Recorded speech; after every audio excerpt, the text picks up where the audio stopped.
In a not-so-distant future, the night sky over Earth erupts in a light show that feels like something out of a science fiction dream or nightmare. The stars grow brighter, larger, as if coming closer. As the lights swell, cities pulse with a collective unease. People spill into the streets, murmuring, heads tilted upward. Within hours, governments worldwide hold emergency meetings. But for the first time, leaders seem to share a grim understanding. Earth is not prepared for whatever, or whoever comes. Then, as one, screens, phones, and broadcast systems around the world blink and freeze, displaying the form of a towering, imposing figure. The alien being, with eyes that blaze like jewels and skin that gleams with a metallic hue, speaks. Its voice resonates in every language, seemingly in every ear. People of Earth, it declares, I am High Emissary Solaris, envoy of the All-Seers.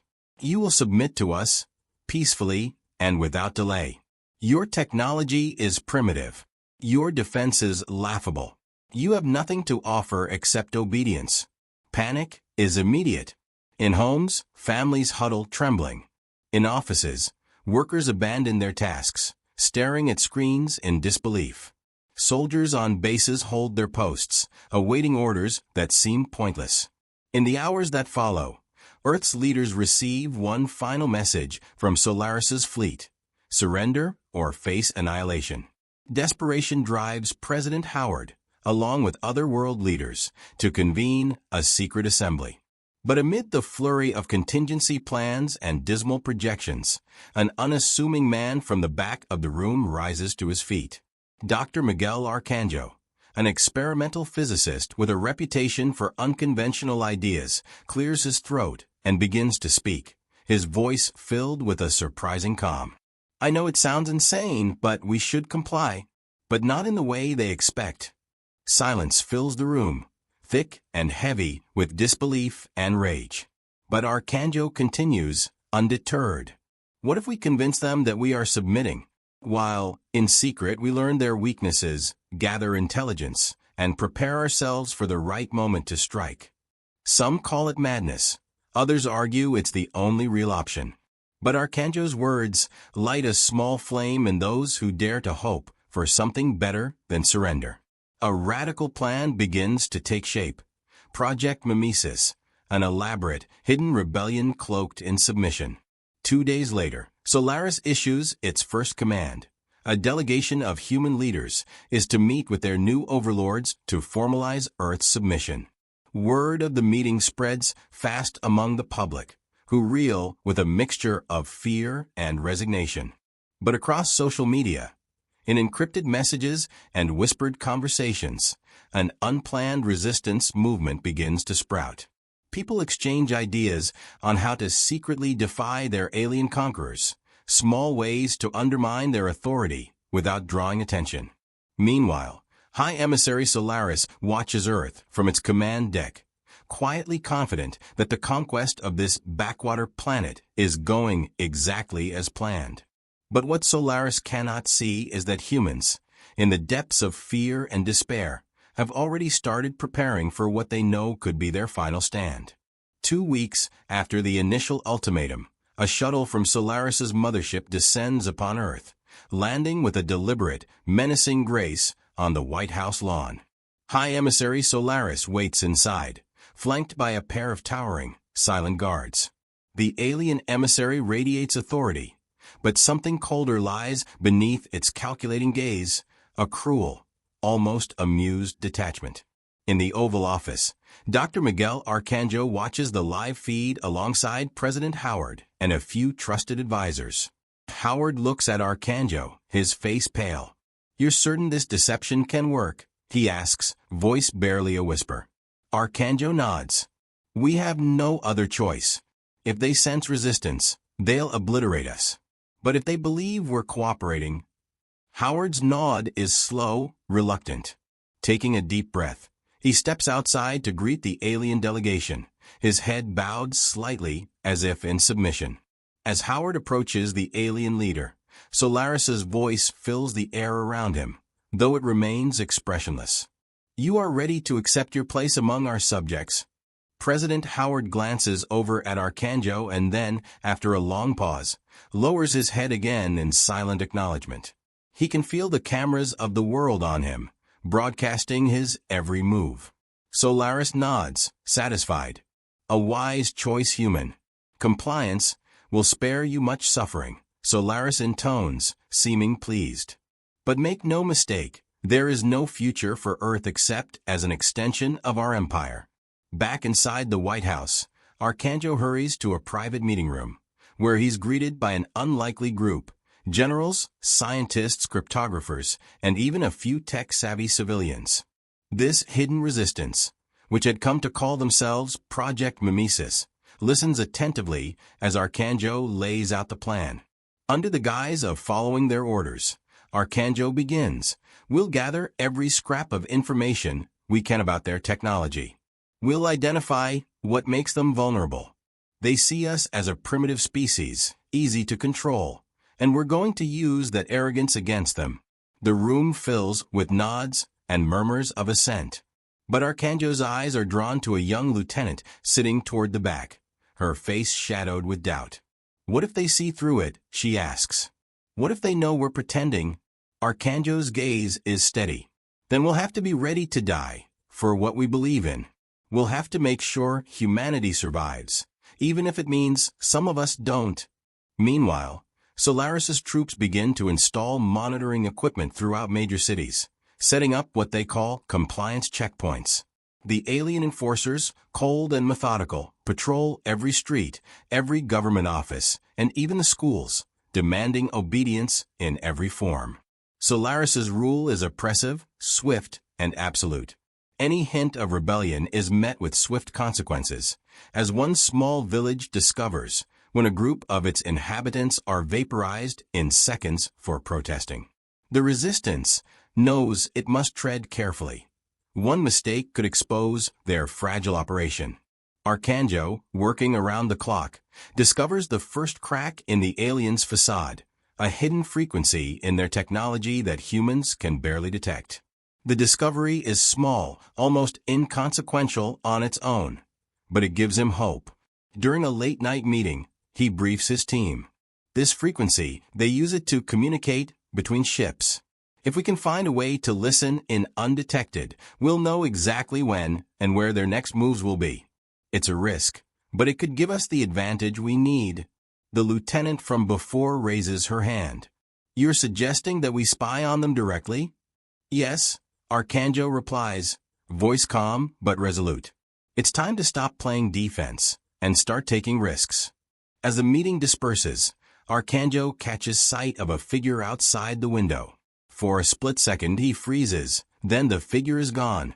Paranoia sets in. Has their secret resistance been discovered already? Is Solaris testing their loyalty?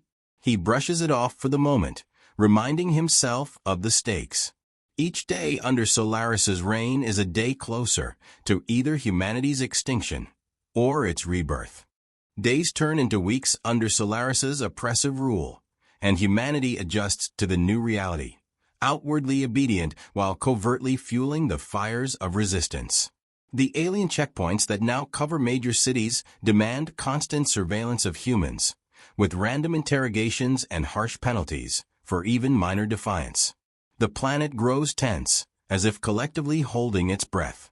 But beneath this surface, Arcanjo's plan for resistance gains momentum. Using the frequency they uncovered, his team has begun intercepting alien communications. These signals are scrambled and nearly incomprehensible, but the scientists are slowly learning to decode them. One intercepted message catches Arcanjo's attention, a reference to a mysterious device called the Perpetual Core. In a hidden lab on the outskirts of Los Angeles, Arcanjo meets with Lieutenant Sophia Hale, the young officer who had initially voiced doubts. Now, with hard eyes and renewed purpose, she has become one of the operation's most trusted and capable members. This Perpetual Core, Arcanjo begins, holding up the decoded fragment, seems to power their entire fleet. If we could disrupt it, maybe even destroy it. Sophia's eyes widen. Are you suggesting we sabotage their power source? Arcanjo nods. The core is our best shot at destabilizing their operations. Without it, they would struggle to maintain their stronghold here. But we need intel on its location. Sophia is silent for a moment, the weight of their ambitions sinking in. How do we get close enough to even try? That's the other part, Arcanjo replies. I'll need you to go into one of their command posts. Their guards are getting familiar with our faces, so if anyone can get in unnoticed, it's you. I won't lie, Sophia, it's risky. But we need someone on the inside. Sophia takes a deep breath. If this is what we need to turn the tide, I'm in. When do we start? That night, Sophia slips away to the alien checkpoint in downtown Los Angeles, presenting herself as a volunteer for Solaris's human compliance officers. Her job is to catalog human data, processing reports of so-called suspicious behavior. Over several shifts, she works without drawing attention, slowly gathering intelligence on alien patrol patterns, command hierarchies, and their communications infrastructure. One evening, while filing reports in a dimly lit corner of the alien outpost, she overhears a conversation between two alien guards. Their speech is clipped, their voices in the harsh tones of their language, but Sophia recognizes the word perpetual core and perks up. Concealing herself in the shadows, she strains to listen. We've received new orders regarding the core, one guard says in a guttural voice. Solaris expects resistance, though the humans seem docile. Preparations must be made. Sophia can feel her heart pounding. These creatures are not as convinced of human submission as they appear. Perhaps they have noticed the subtle hints of defiance. She listens, her mind racing. They're transferring the core to a more secure location, a remote island near the Pacific, by the end of the month. Back at the Hidden Resistance Lab, Sophia recounts everything to Arcanjo and the team. They're moving it, she says, her voice taut. They're starting to realize we're hiding something. We don't have much time. Arcanjo's mind races. If we can intercept them before they relocate the core, we could be within striking distance. The team begins planning, each member tasked with gathering supplies, drawing maps, and analyzing intercepted communications to pinpoint the core's precise transfer date. As the plan unfolds, tensions rise, and some resistance members begin to falter, questioning whether they can really pull this off. Sophia notices this unease and takes it upon herself to address the group.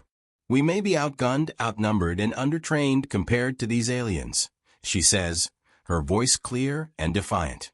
But we know this planet better than they ever will. If we don't try, if we don't fight, what kind of future do we leave behind? A hush falls over the room.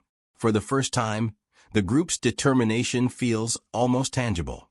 The night before the operation, Arcanjo and Sophia stand on a hillside overlooking the alien encampment in silence.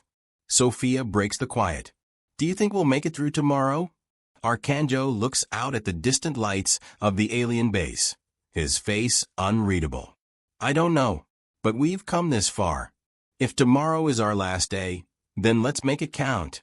With dawn approaching, the team gears up, knowing the fate of Earth may rest on what they do next.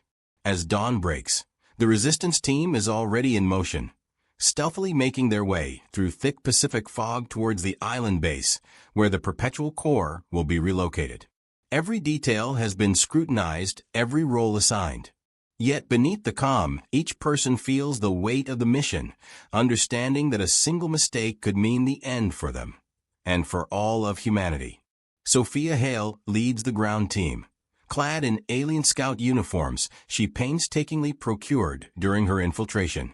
Alongside her are a handful of resistance fighters, each one ready to sacrifice everything.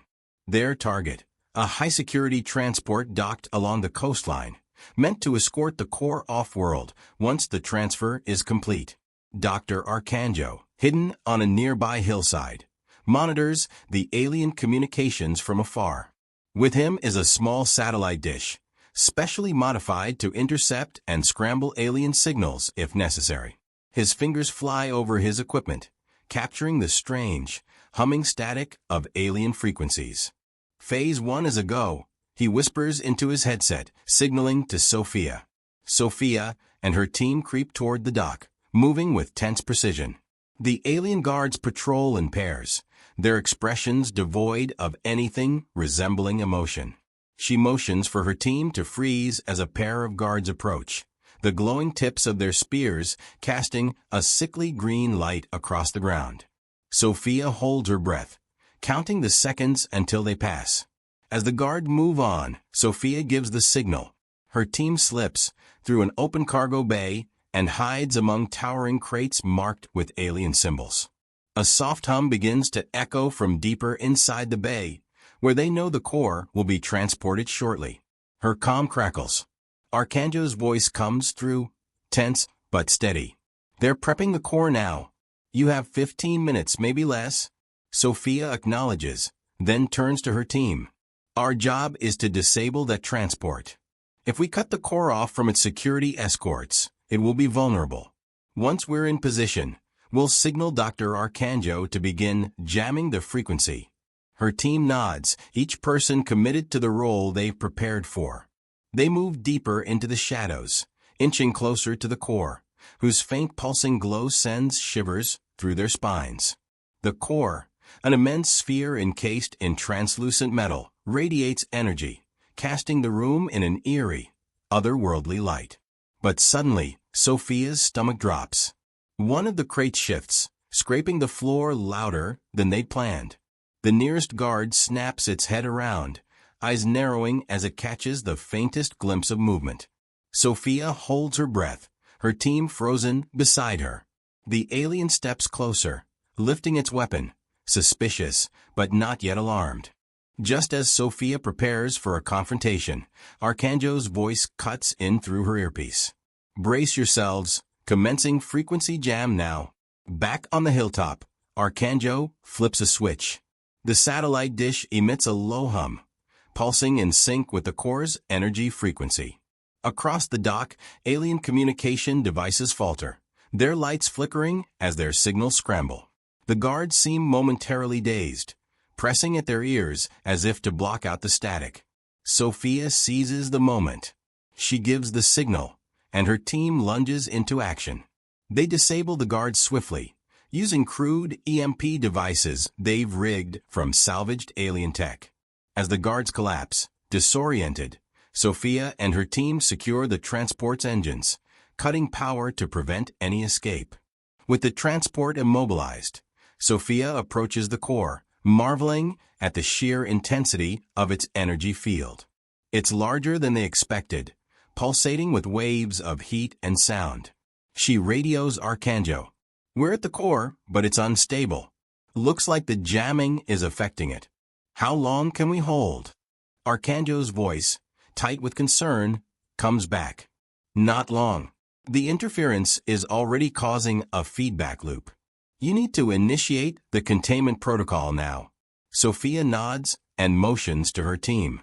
They hurriedly unpack a specialized containment device, crafted from their limited understanding of alien tech. The device, a compact cylinder, begins to glow as it charges, designed to suppress the core's energy field long enough to transport it without triggering an explosion. But as they prepare to activate it, a deafening alarm blares through the dock. Their cover is blown. Within seconds, alien reinforcements pour into the bay, weapons at the ready. A fierce firefight erupts. Sophia's team holds their ground, firing makeshift weapons and EMP charges, doing everything they can to buy more time. Sparks fly as alien spears clash with human resistance. Amidst the chaos, Sophia reaches the containment device, slamming her hand onto the activation panel. The device hums and pulses, enveloping the core in a thin, shimmering field. But the force of the core fights back, sending waves of energy crackling against the containment. The strain is visible on Sophia's face as she yells into her comm, Arcanjo. We're losing containment. We can't hold it much longer. Arcanjo's voice, strained but resolute, comes through. Then we release it, Sophia. Overload the core. If we're going down, we're taking them with us.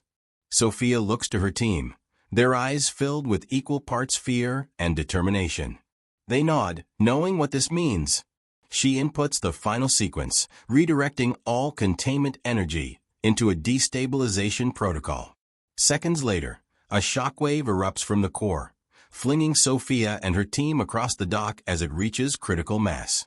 The alien reinforcements are caught in the blast, their metallic bodies disintegrating in the blinding white light.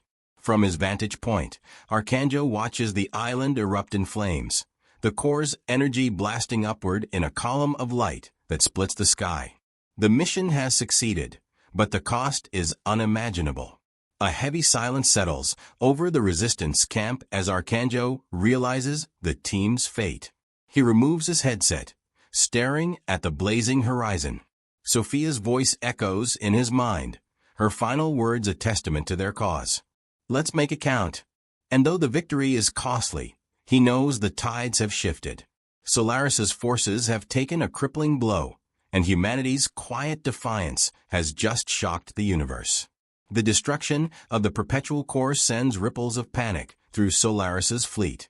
For the first time since their arrival, the alien commanders taste the bitterness of fear. Humanity has struck a blow, one so decisive that it leaves Solaris stunned. But even as Earth's hidden resistance celebrates, the alien empire responds with terrifying swiftness.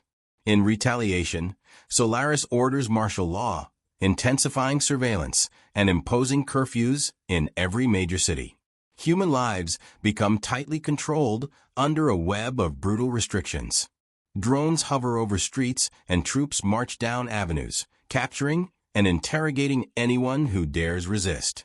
In a secure hideout deep in the Andes, Dr. Arcanjo and the remnants of the resistance gather, their numbers smaller, but their resolve even stronger after the core mission's success.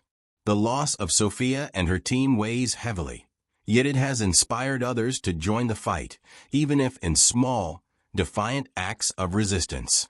Arcanjo, though grateful for their victory, knows they are far from safe. They are closer than ever to being discovered. We need to use this momentum, he tells the group. They'll be coming for us.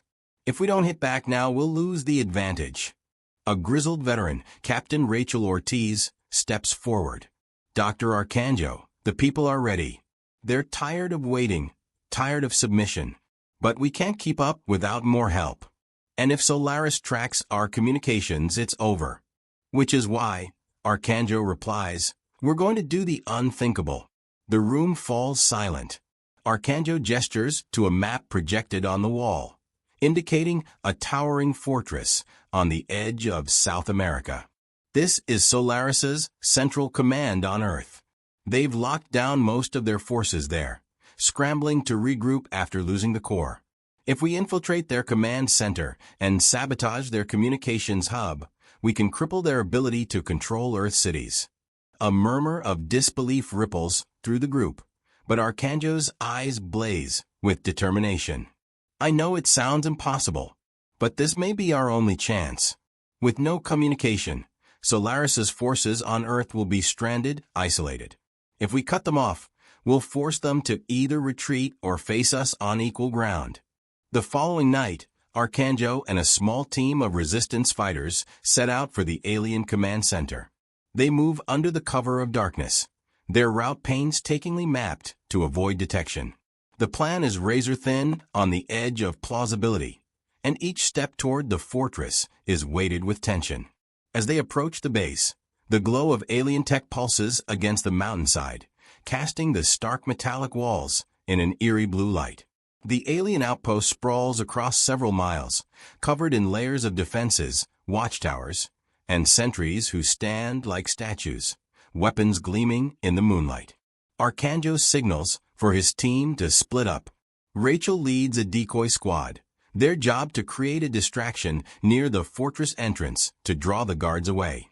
The rest of the team, including Arcanjo, will infiltrate the central communications room. Remember, Arcanjo whispers into his comm, we only get one shot. If they catch us, we're done.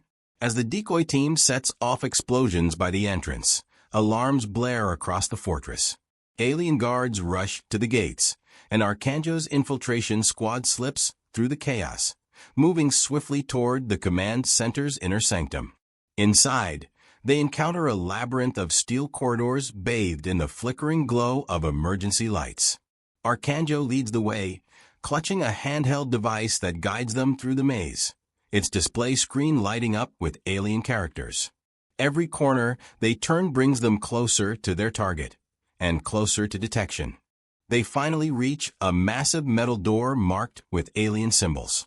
Beyond this door lies the communications hub, their single chance to cut off Solaris from its forces. Arcanjo raises a hand, signaling for silence as he examines the door's control panel. He taps into it, overriding the system with the codes they had painstakingly decrypted in the days leading up to the mission. The door slides open with a hiss, revealing an array of alien technology, panels, screens, and a massive central core humming with power. Arcanjo's fingers move deftly over the alien controls, rerouting their signal into a continuous feedback loop. Rachel, standing guard, notices a flicker of movement down the corridor, a patrol squad returning. "Arcanjo," she whispers, "we're out of time." "They're coming?" With seconds to spare, Arcanjo sets the program to overload. Sparks erupt from the control panels as the system begins its cascade toward shutdown. He turns to Rachel and the team. "Get out now. I'll stay to finish the sequence." Rachel's eyes flash with horror. "No. We're all getting out." "There's no time," he snaps. "If we're caught, it'll be for nothing. Go. Now." Reluctantly, Rachel and the others retreat, their footsteps fading as they disappear down the corridor. Arcanjo remains, fingers flying over the controls, his heartbeat pounding in his ears. The final sequence activates, and the room erupts in blinding light as the system overloads, sending a wave of destruction through Solaris's communication channels across Earth. Outside, Rachel and the team barely make it out before the fortress shakes with explosions. The communication towers crackle and burst, cutting off Solaris's forces from each other. The Resistance watches from a safe distance, their hearts pounding as the fortress burns in the darkness. But as they begin to retreat, an alien transport descends from the sky, blocking their path. Solaris has anticipated them. Alien troops emerge, weapons drawn, forcing Rachel and the Resistance fighters to fall back to a rocky cliffside. As the transport's doors open, a familiar figure steps forward. High Emissary Solaris itself, its eyes cold and furious. "You thought you could win?" Solaris's voice echoes across the mountainside, powerful and filled with contempt. "You are insects beneath my power." Rachel raises her weapon, her voice unshaken. "You may have power, but we have each other. We have humanity." Solaris's eyes narrow. "Then I will end humanity here and now." The Resistance fighters prepare for the final stand, steeling themselves for the fight of their lives as the sun rises over the burning fortress. But as they square off against Solaris, one thing is clear. No matter the outcome, humanity has proven that it will not go down without a fight. The dawn light washes over the battlefield, illuminating the standoff between Solaris and the Resistance. High Emissary Solaris stands at the front of its elite guard, its metallic form glinting with an eerie, otherworldly power. Facing it are Rachel, Arcanjo's remaining team, and a handful of exhausted fighters who have survived the long night of battle. Rachel squares her shoulders, gripping her weapon tightly, her gaze fixed on Solaris. She remembers Arcanjo's sacrifice and the countless lives lost since the invasion began. She knows they're outmatched, but she also knows that turning back is no longer an option. Solaris's voice fills the air, smooth and mocking. "Your defiance is useless. Do you truly believe a handful of mortals can disrupt the designs of the All-Seers?" Rachel takes a step forward, defiance in every line of her face. "We may be small compared to you, but we know something you don't, Solaris. We know what it means to fight for each other." Solaris tilts its head, an odd gleam in its eyes. Fascinating. So sentimental. It raises a hand, and a wave of energy pulses outward, striking the ground near the resistance fighters. The ground trembles, knocking several off balance. Rachel and her team regroup quickly, spreading out across the cliffside. She taps her comm device. "Activate fallback plan," she says, barely above a whisper. "Let's give Arcanjo's sacrifice meaning." Miles away, hidden resistance members receive the signal. They activate the last-ditch contingency that Arcanjo had prepared, a series of hidden explosives embedded near critical alien outposts and communication hubs. Within seconds, the explosions ripple through the alien infrastructure across Earth, disrupting troop movements, alien drones, and surveillance systems. The explosions are visible even from the cliffside, sending plumes of smoke and sparks into the sky. Solaris's soldiers pause, momentarily disoriented by the sudden loss of control. Solaris's expression twists into a scowl, realizing the extent of the Resistance's sabotage. "You are insects, but persistent insects," it hisses. Rachel seizes the moment. She and her team press forward, attacking the alien guards with every ounce of strength they have left. Gunfire and bursts of energy light up the battlefield as humans and aliens clash. Rachel's team fights with a desperation that borders on recklessness, each blow fueled by the memories of those who have fallen. As the fight rages on, Rachel and her team gradually push back Solaris's guards, their improvised weapons and EMP devices proving surprisingly effective. But she knows they're running out of time. Without reinforcements, they won't hold much longer. Meanwhile, in the distance, a faint, unexpected rumble grows louder. Rachel turns, heart pounding, barely able to believe her eyes. Across the horizon, a convoy of civilian vehicles, trucks, and even makeshift armored cars roars toward them. The people of Earth, farmers, mechanics, teachers, doctors, ordinary men and women, have mobilized, unwilling to let the resistance stand alone. The convoy skids to a halt near the cliffside, and civilians pour out, armed with anything they could scavenge. They charge forward, joining the resistance fighters in a surge of renewed strength. Solaris watches, its cold gaze narrowing in disbelief at the sight of humans rising up en masse. "You are all fools," Solaris seethes, raising its hand to unleash a devastating attack. But before it can strike, a lone figure emerges from the convoy, an older man with a determined expression, carrying a device humming with a strange energy. Dr. Arcanjo, battered and bloodied but alive, steps forward.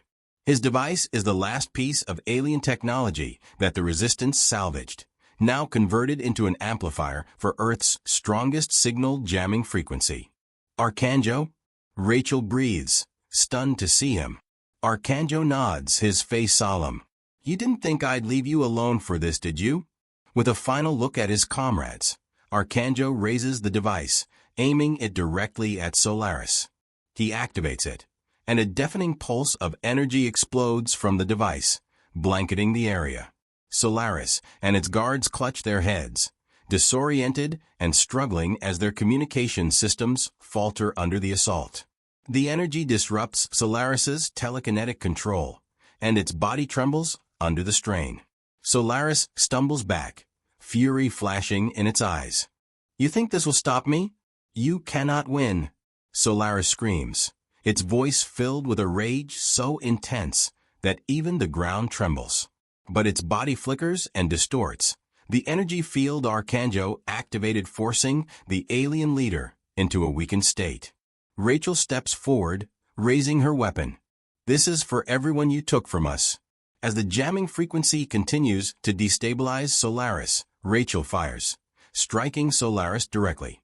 The alien Overlord staggers, and with a guttural roar, its form collapses in on itself, disintegrating in a cloud of energy and ash. The alien guards, left without orders, hesitate, then retreat in disarray, fleeing the cliffside and abandoning their posts. The humans let out a collective cheer, the sound echoing across the mountains, as they watch the invaders flee. As the dust settles, Rachel lowers her weapon, her hands trembling. She turns to Arcanjo, a quiet smile breaking through the weariness in her eyes. "We did it," she says, voice thick with emotion. Arcanjo, equally exhausted, nods. "This was just the beginning. We may have won today, but there are still battles ahead." The survivors gather, staring at the smoldering remains of Solaris and the alien command center. But in this moment, as dawn rises fully over the horizon, the people of Earth have proven that humanity's spirit is unbreakable.